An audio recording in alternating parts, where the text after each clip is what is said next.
বন্ধুরা, আজকে একটা নতুন গল্প নিয়ে আসলাম তোমাদের মাঝে। এটা সত্য এবং বাস্তব জীবনের ঘটনা। শেষ পর্যন্ত শোনার অনুরোধ রইল। শুনলে তোমার মধু চলে আসবে। দেরি না করে চলো শুরু করা যাক। বাবা আমার রুমে ধীরে ধীরে আসলেন। আমি দরজা ভিতর থেকে লক করতে ভুলে গেছি। আমি ঘুমিয়েছিলাম। বাবা আস্তে করে আমার বিছানায় বসল। তারপর বাবা আমার সাথে যা করেছিলেন তা কোনো মেয়েদের পক্ষে মেনে নেওয়া সম্ভব ছিল না। তাহলে আসল ঘটনাটি শুরু করি। আমার দুই মেয়ে, বক্তার নাম তুষ্টি আর ছোটটার নাম মিষ্টি। তাদের মা খুব শখ করে মিলিয়ে দুই মেয়ের নাম রাখেন। বড় মেয়ে থাকাতে থেকে কলেজে পড়ালেখা করে, আর ছোট মেয়ে আমার সাথে রাজশাহীতে থাকে। তাদের মা মারা যায় বছর 7 আগে। ছোট মেয়ের বয়স 13 বছর। আমাদের ফ্যামিলিতে আর কেউ নেই। একজন ভুয়া আছে, সারাদিন রান্না বান্না করে সন্ধেবেলা চলে যায়। বৃষ্টির বয়স 17 হলেও তাকে দেখতে অনেক লম্বা সুন্দরী। এখনই তার বড় বোনের সমান লম্বা হয়ে গেছে, কিন্তু মন মানসিকতা ঠিকই বাচ্চাদের মতো। এখনও বই তাকে স্নান করিয়ে দেয়। বইয়ের তাকে দেখাশোনা করে আমি কাজের মানুষ, সারাদিন বাইরে থাকি। মেয়েদের দিকে খুব একটা নজর দিতে পারি না। পুরনো বই হাতে সব সামলায়, তাই মেয়েদের সাথে আমার বন্ধুত্বপূর্ণ সম্পর্ক গড়ে ওঠেনি। তারা আমাকে বেশ ভয় পায়। হঠাৎ একদিন বুয়া অসুস্থ হয়ে যায়। প্রায় 1 সপ্তাহ আসতে পারেনি। একদিন রাতে অফিস থেকে বাসায় এসে খেতে বসি। বৃষ্টি আমাকে ঠোঁট ফুলিয়ে বলল, বাবা আমাদের বুয়া 1 সপ্তাহ ধরে আসে না, তাই আমি গোসল পর্যন্ত করতে পারছি না। তুমি রোজ বাইরে থেকে খাবার নিয়ে আস, এসব খেতে আর ভাল লাগে না। তুমি কাল থেকে নতুন কোনো বুয়া নিয়ে আসো প্লিজ।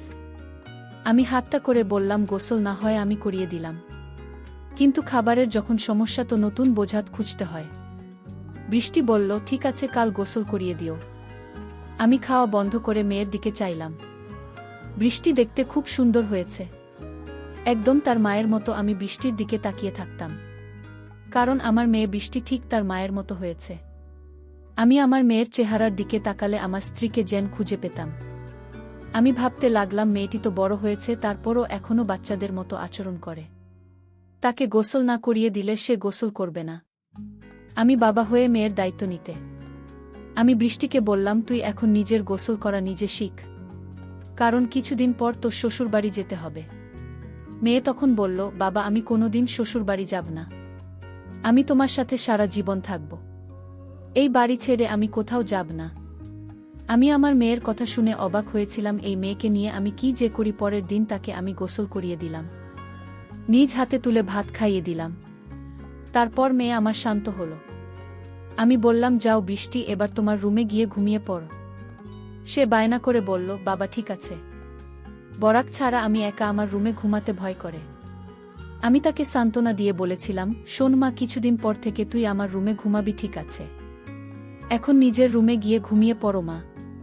তারপর মেয়ে যখন তার নিজের রুমে ঘুমাতে গেল, আমি গভীর রাতে আমি ধীরে ধীরে মেয়ের শোবার ঘরে গেলাম। গিয়ে দেখি সে টিভি দেখছে। আমি তাকে গিয়ে বললাম, না তুমি এখনো টিভি দেখছো? আমার মেয়েকে বললাম, মানে তোর মুখের দিকে তাকালে তোর মায়ের মুখটা আমার চোখের সামনে ভেসে ওঠে। আমার কথা শুনে সে খুব খুশি হলো। আমি আমার মেয়ের দিকে তাকিয়ে রইলাম। আমি যেন আমার মেয়ের মাঝে আমার স্ত্রীকে খুঁজে পেলাম। আমি যখন এভাবে তাকিয়েছিলাম, সে কিছুটা অবাক হলো। বল, তোমার কি হয়েছে বাবা? তুমি এভাবে আমার দিকে তাকিয়ে আছো কেন? আমি তোমার খুব আদরের মেয়ে, তাই না বাবা? আমি বললাম, হ্যাঁ মামনি, তুমি খুব আদরের মেয়ে আমার। আমার বাবা বলল, আমি তোমার সাথে আমার একটা কথা ছিল। কি কথা বাবা? মা আমি, তুমি আমার কথা রাখবে না? আমার মেয়ে বলল, বাবা তুমি আমার জন্মদাতা, আর তোমার কথা কি আমি ফেলতে পারি? আমি তোমার সব কথা রাখবো, তোমার কথা না রাখলে যে আমার অমঙ্গল হবে। আমি ভাবতে লাগলাম কিভাবে কি করা যায়। হঠাৎ বুদ্ধি এলো মাথায়। আমি তাকে গম্ভীর হয়ে জিজ্ঞেস করলাম, কতদিন গোসল করি? সালামা, প্রায় 1 সপ্তাহ। তাই? আচ্ছা ঠিক আছে, চলো আমি তোমাকে আজ গোসল করিয়ে দিই। কাজের বুয়া আসবে কোনোদিন, আর তুমি এতদিন গোসল ছাড়া থাকবে। নাম গোসল না করলে ঘুম হবে না মামনি রাতে। তাই চলো আগে গোসল না করিয়ে দেই। তুমি আমার মেয়ে, আমি তোমার যত্ন না করলে লোকে মন্দ বলবে। তাছাড়া আমি তোমাকে এভাবে থাকতে দিতে পারি না। চলো আমি তোমাকে গোসল না করিয়ে দিই। এতদিন গোসল না করলে শরীর খারাপ হবে। মেয়ে বলল, এখন তো রাত, কাল সকালে করি আব্বু। আমি আমার মেয়ের কথা মেনে নিলাম। তবে মাকাল তো আমি কাজে চলে যাব। ফিরতে আবার রাত হবে। মেয়ে বলল, ঠিক আছে বাবা, তাহলে কাল রাতে তুমি গোসল করিয়ে দিও। যা বাবা, এখন গিয়ে ঘুমাও। আমিও ঘুমাব। ঠিক আছে মা, তাহলে তুমি ঘুমিয়ে পড়। আমি ঘুমাতে গেলাম। পরের দিন সকালে উঠে আমি আমার মেয়েকে বললাম, মা আজ বাড়িতে কেউ নেই, তাই বাড়িটা একদম খালি পড়ে থাকবে। তোমার আজ আর স্কুলে যেতে হবে না, কাল স্কুলে যেও। আমি বাবার কথা শুনে খুব খুশি হলাম, কারণ আজ সারাদিন টিভি দেখতে পারবো। সেদিন আমি সারাদিন ঘরে বসে টিভি দেখছিলাম, বড় আপুর সাথে ফোনে কথা বলেছিলাম। সন্ধ্যা ঘনিয়ে আসছে, বাবা এখনো বাড়িতে ফিরছে না। আমি বাবার জন্য অপেক্ষা করতে লাগলাম, কিন্তু বাবা প্রায় রাত 10টার দিকে বাড়িতে ফিরল। আমি বাবাকে জিজ্ঞেস করলাম, বাবা এত দেরি হল কেন? আমি তোমার জন্য সেই কখন থেকে অপেক্ষা করছি, তোমার কোনো খবর নেই। বাবা বলল, মা আমি একটা ঝামেলায় পড়ে গিয়েছিলাম, তাই আসতে একটু দেরি হয়ে গিয়েছে। এখন চলো মা, গোসল করিয়ে দিই। মেয়েটা বলল, বাবা আমি আজ গোসল না করলে হয় না, খুব শীত লাগছে।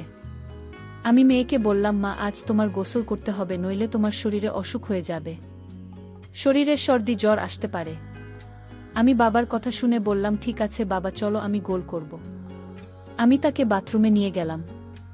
তারপর আমার ছোট্ট মেয়েটাকে গোসল করিয়ে দিলাম। আমার লক্ষ্মী মেয়েটা বলল, বাবা আজ মাথাটা অনেক ভাল লাগছে, আমার শরীরটা ভাল লাগছে। আমি বললাম, গোসল হচ্ছে আল্লাহর নেয়ামত, গোসল না করলে শরীর ভাল লাগে না, রাতে ঘুম হয় না। আজ তোর অনেক ভালো ঘুম হবে। তারপর রাতের খাবার খেয়ে যখন আমি ঘুমাতে গেলাম, আমার মেয়ে বলল, বাবা আজ তুমি আমার রুমে ঘুমাবে, কারণ এই রুমে আমি একা একা থাকতে ভয় লাগে। আগে তো আপু আর আমি একসাথে থাকে। আমি আমার মেয়ের কথা শুনে বললাম, ঠিক আছে তুমি আমার রুমে চলে আসো। আমি আর আমার মেয়ে গল্প করতে শুরু করলাম। আমার মেয়ে আমায় জিজ্ঞেস করল, বাবা তুমি মায়ের অভাব বোধ করছো? হ্যাঁ মা, তোর মা তুই অনেক ছোট থাকতেই মারা গিয়েছিল। আমি তোদের কথা চিন্তা করে আমি আর কোনো বিয়ে করিনি, কারণ সৎ মা বাড়িতে নিয়ে আসলে আরও যন্ত্রণা বাড়বে, তাই এইসব ভেবে আর বিয়ে করিনি, কারণ তাদের মুখের দিকে তাকিয়ে আমি সারাটা জীবন কাটিয়ে দিব। বাবার কথা শুনে আমার কান্না চলে আসছিল।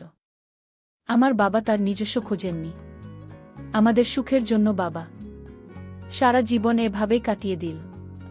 আসলে এরকম বাবা হয় না এই জুটি, কিন্তু আমি যে ভাবনাটা ভেবেছিলাম সেটা আমিই ভুল ভেবেছিলাম। জানি না সেটা ভুল না সঠিক। আমি পরদিন রাতে বাবার রুমে থাকতে চাইনি, কারণ রাতে বাবা নাক ডাকে এটাও সমস্যা ছিল না। আমি বাবাকে পাশে রেখে মোবাইল দেখতে পারি না, আর সেই জন্য সিদ্ধান্ত নিলাম আজ থেকে আমি আমার রুমে একা ঘুমাব। আমি পরদিন বাবাকে বললাম, বাবা আজ আমি একা একা আমার ঘুমাব। আর সেদিনই ঘটল আসল ঘটনা। আমি রাতে আমার রুমে যখন ঘুমাতে গেলাম, তখন বাবা আমায় ডাক দিয়ে বললেন, আমি আজ তুমি তোমার রুমে একা ঘুমাতে ভয় পাবে না। মেয়ে আমার বলল, না বাবা, আমি তো দিন দিন বড় হচ্ছি, আর এখন আমার একা একা রুমে ঘুমাতে ভয় করে না। বাবা তুমি ঘুমিয়ে পড়ো। কিন্তু আমার চোখে কোনো ঘুম নেই। আজ 15 বছর ধরে আমি একা। আমার স্ত্রী একটা রোড অ্যাক্সিডেন্টে মারা যায়। আমার স্ত্রী দেখতে অনেক সুন্দরী ছিল। আমার তো মন চায় অনেক কিছু করার। যাই হোক, আমার চোখে ঘুম আসছিল। ঘড়ির কাঁটার দিকে তাকিয়ে দেখি রাত প্রায় 1টা বাজে। আমি আস্তে করে আমার মেয়ের রুমের দরজার কাছে গেলাম। দরজা ধাক্কা দিতেই খুলে গেল। আমার মেয়ে হয়তো দরজাটা ভিতর থেকে লক করতে ভুলে গেছে। আমার আর কষ্ট হলো না। আমি রুমের ভিতরে ঢুকলাম। আমার মেয়ের দিকে তাকিয়ে দেখি কত শান্তির ঘুমাতে। মনে হচ্ছে নিষ্পাপ একটা মেয়ে, তাকে ড্রিমলাইটের আলোতে অনেক সুন্দর দেখা যাচ্ছিল, ঠিক তার মায়ের মতো।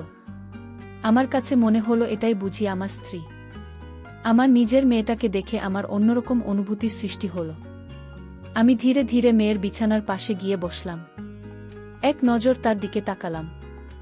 আমার অনেক ভয় করছিল, যদি আমার মেয়ে এখন জেগে যায়, তখন কিভাবে? আমি ভুলে গিয়েছিলাম এটা আমার মেয়ে শুয়ে আছে। এটা আমার জন্য একটা বড় সুযোগ। এসব ভাবতে ভাবতে হঠাৎ আমার মেয়ে জেগে উঠল। যে আমায় দেখে চমকে উঠল আর বলতে লাগল, বাবা এত রাতে আমার তুমি কি করছো? আমি বললাম, কেন, আমি কি তোমার রুমে আসতে পারি না? কিন্তু বাবা আমি তো দরজা লক করে ঘুমাচ্ছিলাম। তুমি রুমের ভিতরে ঢুকলে কি করে? আমি বললাম, মা তুই ঘুমানোর আগে দরজা লক করতে ভুলে গিয়েছিলি, আর তাই তো রুমে আসতে পারলাম। বাবা তুমি ইদানিং কেমন জানি হয়ে গেছে। যাও তোমার রুমে গিয়ে ঘুমাও, যখন তখন আমার রুমে ঘরে চলে আসো। পরদিন সকালে আমি আমার মেয়েকে বললাম, মা গোসল করবে না, আমি চলে গেলে কে তোরে গোসল করাবেন? মেয়ে তখন বলল, বাবা আজ থেকে তোমার আর কষ্ট করতে হবে না, আমি নিজে গোসল করতে পারবো। আমি আমার মেয়ের কথা শুনে ভাবলাম মেয়ে কি আমার মনের কথা জেনে গেছে, আরেক মনে ভাবলাম সে আমার মনের খবর কি করে জানবে।